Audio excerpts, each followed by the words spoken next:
Guys, welcome to my kitchen, to my YouTube station. You know what, I'm gonna start like I always start, and just, big shout out to everybody, big thanks to everybody. You guys are wonderful. I can't say enough. I really appreciate your enthusiasm and your interest and your support. You guys are amazing. Okay, here we go. Modified bloom pour on an 8x8 tile. This is Canadian Tire based paint, pillow paint, 75% paint, 25% Floetrol, and about a tablespoon of water in a cup this size, and just mix like crazy. And when you think you're done mixing, mix some more, you guys. Mix some more. Okay, here we go. I'm into the blues tonight. We're going to start with Prussian blue. Nice little dark blob that'll give us some contrast in our piece, I'm hoping. And I apologize to everybody who commented about gray in my last piece, and I said, oh no, it's not gray, it's actually silver. I totally forgot I put the gray in here. So this is gray, you guys are right. This is an Art Minds gray. It's a weird consistency. I had it work really well last time, but the first time I used it, it didn't work at all. So it'll be an experiment.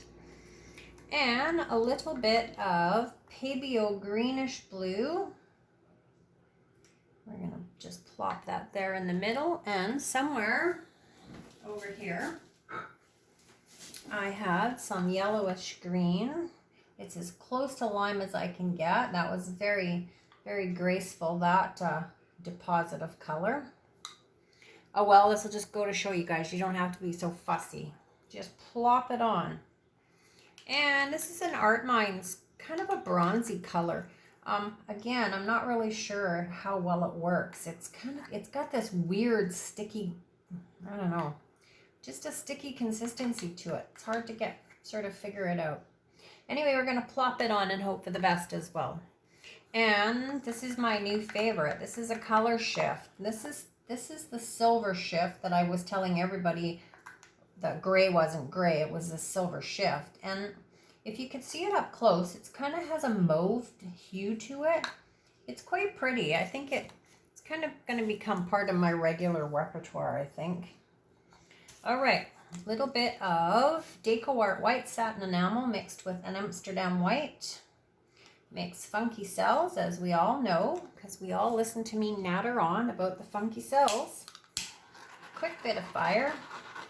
I'm multitasking tonight, you guys. I've started cleaning my living room and left the vacuum in the middle of the hall. And then I'm resining 2 pieces of art, and I can't put my vacuum back because that's the room it goes in.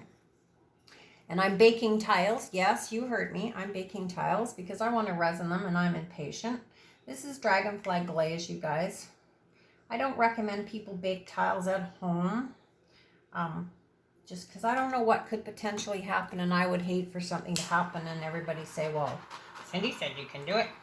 I am not recommending you bake tiles at home, but I'm doing it. As we speak, I have tiles baking. And then I thought I'd start a brand new piece. So here we go.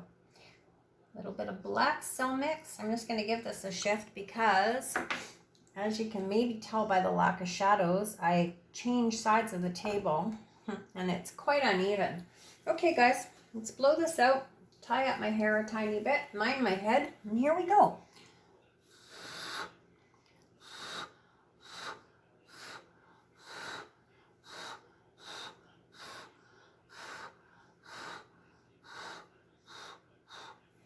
Okay, we're going to give this a couple seconds and hopefully our center will spring back up. And we shall just wait. We're going to give it another quick torch.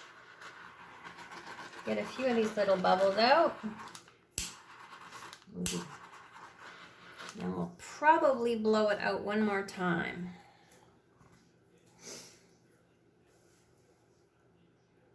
I put lots of color in this. The other night I was working with just really simple colors, and you know, it kind of goes to show you sometimes that less really is more, because you know, just the 4 colors I used last time yielded really, really nice results, and was my odd sense of humor that called it mellow yellow, and Only a certain age group of people would have ever understood my humor.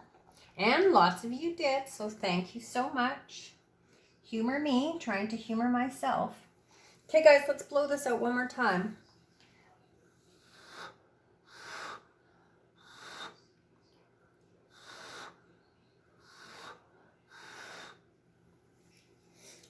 It's quite stuck in the middle. I'm not sure if it's the way I blew it out or if it's, again, the fact that this is a non-glazed tile and the paint kind of sticks a bit differently. Or my black is just a smidge thick. That could be causing grief as well.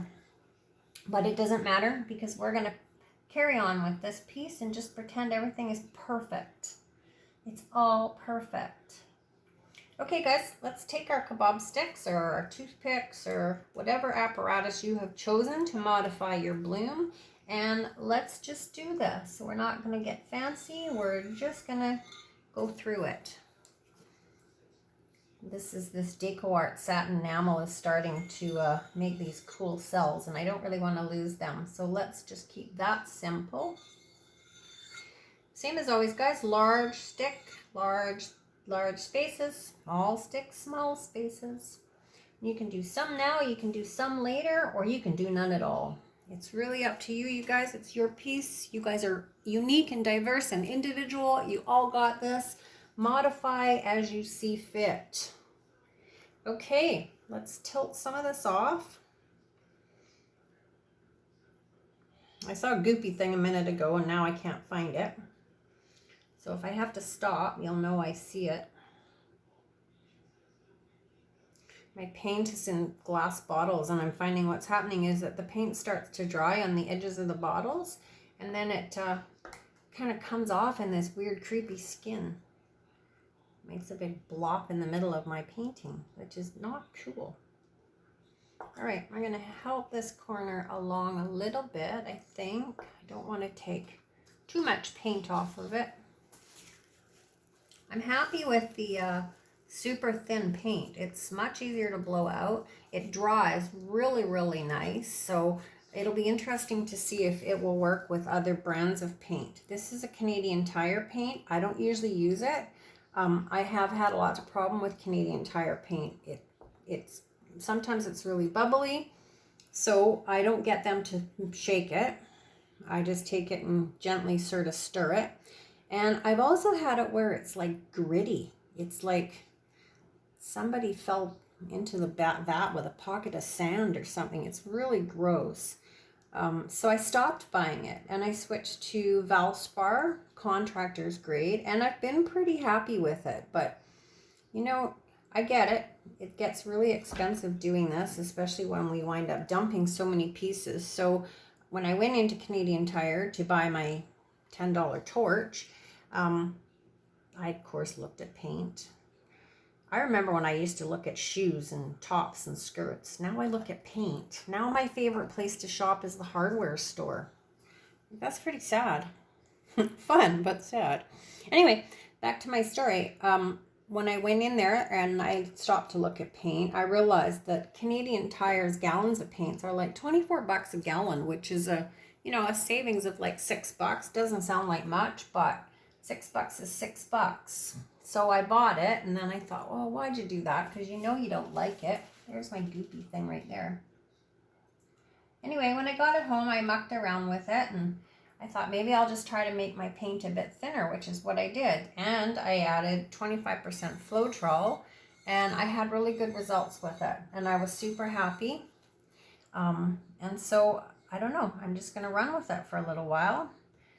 I change my recipes all the time, you guys. There's another just goopy bit of something. Okay, so I'm busy babbling. Let's just move this around a tiny bit.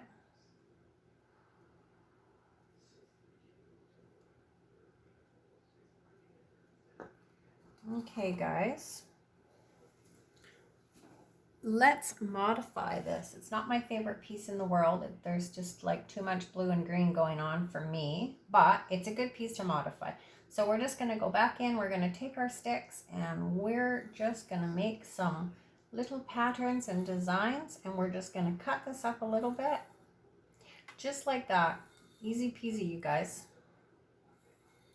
You can be as creative as you like. It's yours.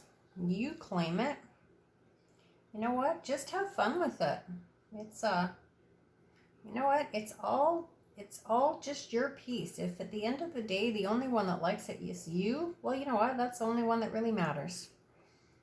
Because you're painting for you.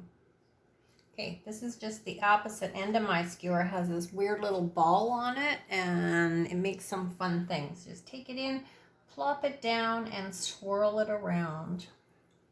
And if it's not holding its shape, because my paint now is really thin, so it is a little more challenging. If you just wait 10 minutes, you can go back in and it will hold its shape. I don't want to keep you guys in video for that long because I will run out of stuff to talk about and you'll all be bored to tears.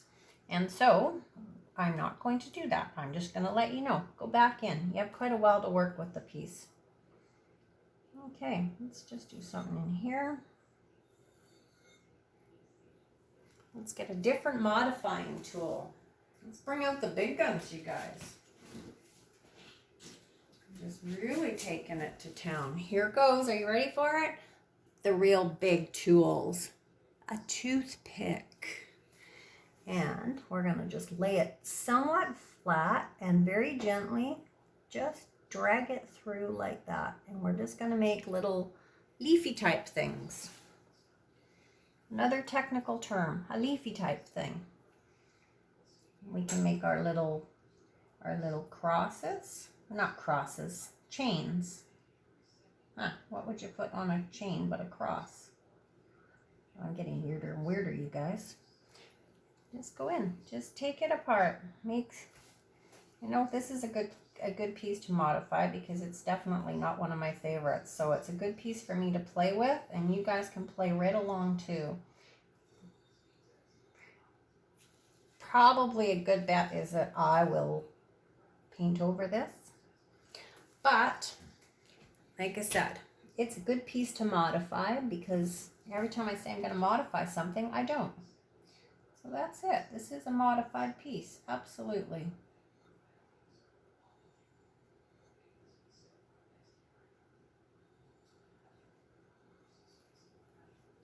Sometimes it's a matter of, you know what? Sometimes you can actually make something out of nothing with this technique. I've done pieces where they're just like shitty.